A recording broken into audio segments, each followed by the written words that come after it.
What is up, everyone? JD here. Got a new model in from Kizer that I'm excited to share with you guys, so let's jump into it.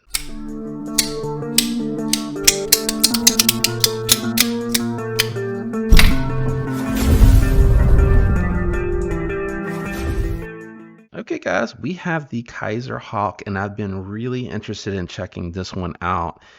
It doesn't fail to impress. There's a lot going on here, so let's go ahead and jump into it. You have milled or knurled titanium handles, but a little bit different on the non-show side. Instead of the speed holes, you have the kind of frag pattern here in between the knurling. So there's knurling here and here that may be a little bit hard to pick up on camera. Very interesting pocket clip though. The pocket clip kind of bends and ramps down, and it does create a little bit of an issue going in and out of the pocket. You have a geared backspacer with an integrated lanyard hole. And as I mentioned here, you have speed holes. They're all a little bit different. You have more of a circular, and then they kind of get bigger, and then it goes down in size again.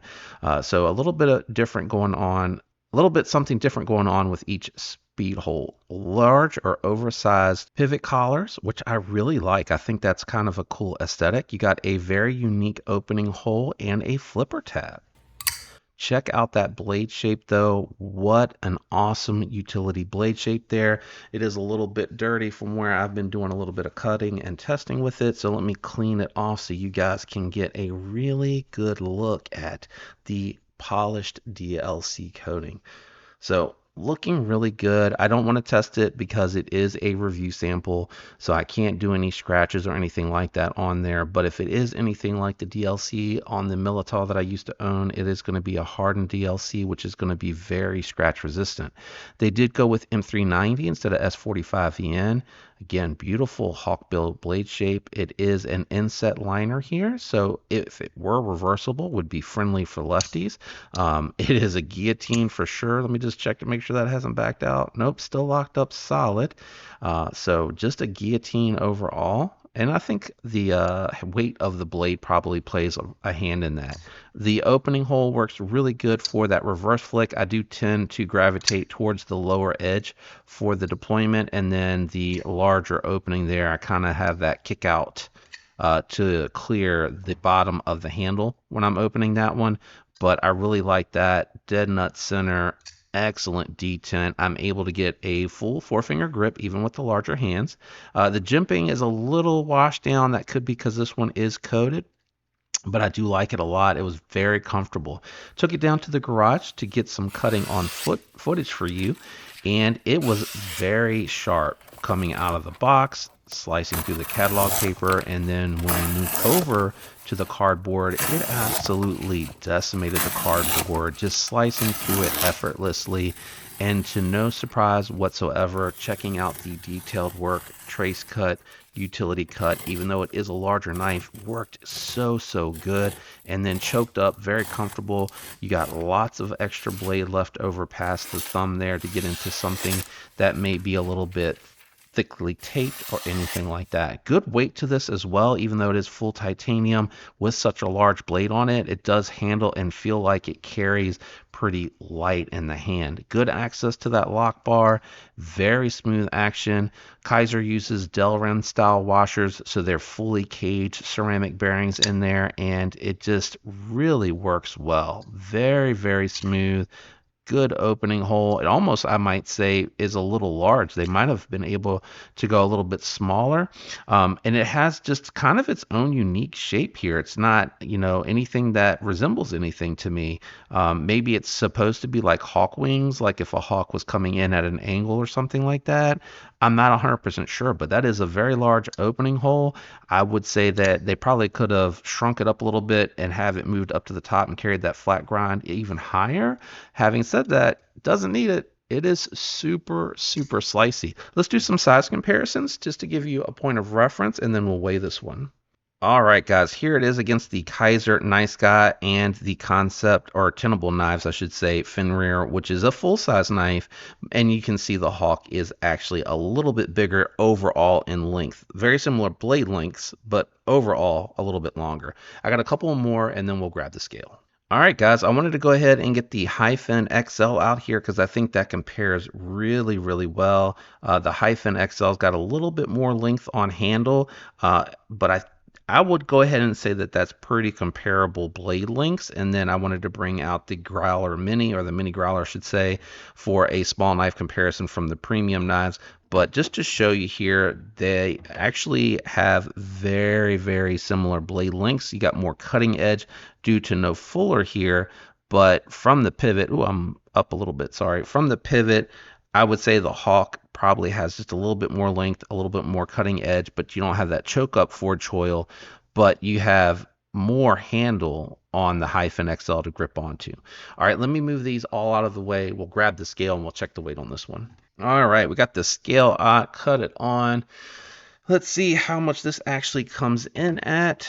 Coming in surprisingly 4.5 ounces. I was thinking it was going to be closer to 4, but how's that compared to the Hyphen XL? Yeah, that's what I was thinking. It was going to be more like 4 ounces. It doesn't feel that heavy in hand, so they did a good job masking the weight on this one for sure. But 4.5 ounces for a knife this large with this big of a blade on it and the nice thicker handles, which I do prefer personally, I'm okay with that. Let me clear the scale out of here and we'll go ahead and grade this one.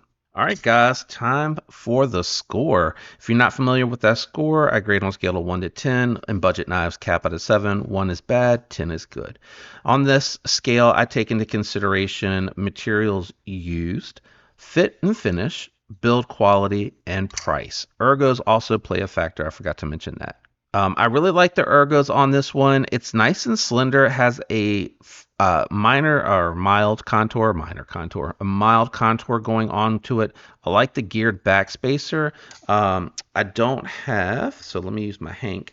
I don't have my large pocket organizer nearby, but I did want to demonstrate. So unfolded completely, I would say this mimics like a very thin material. So we'll go ahead and put that on the table, and you can see what I'm saying. It kind of bunches up even with the thin. I can get it to go past there if I pull the Hank tight, but if I have the Hank even just a little loose on this one, a little hard to do one-handed, it starts to bind up if it's loose. And then you can imagine if you wanted to thicken it up to what I would say is probably a normal pair of khakis or jeans, even pulled tight, it just bunches up. So they really need to probably update the pocket clip on this one. I think that would go a long, long way with this one. That's my one minor nitpick on here. I did check the sharpening tool on here, and it does give you a few sharpenings on there. They could tighten it up a little bit, but I would say you probably could get 3 or 4 sharpenings out of here before it starts to widen up. Also, I believe the stop pin is behind the flipper tab here. You can see it's behind the flipper tab. So if you wanted to just increase that notch a little bit when you got to that point, you could. But if you're not handy like that and doing something like that, it could be an issue if you are confident enough to sharpen, but not confident enough to add a sharpening tool. I don't have something here I can really point that out with, but what I would probably do is just sacrifice this edge and do like the Sabenza style sharpening tool where you just kind of cut straight into it. That would probably be the cleanest way to go about it. Good weight, again, good ergos, excellent factory edge and geometry, and I really like that polished DLC on there. And the M390 is according to Kizer, 61 to 61 and a half HRC. So very tight tolerances on their heat treat for their M390. I love to see that. Having said all of that, I am going to go 7/8 on this one. The big things that I took off for this one is just I think the opening hole is a little over the top. It's a little too big, especially when most of it is hidden away behind the scale there. And then that pocket clip, I really need them to fix that. I don't know if it needs to be flattened and contoured up or what they need to do with that one, but that pocket clip doesn't function very well. It's a 2-hand into the pocket clip. It does retain well though. Once it's in there, it's not going to fall out.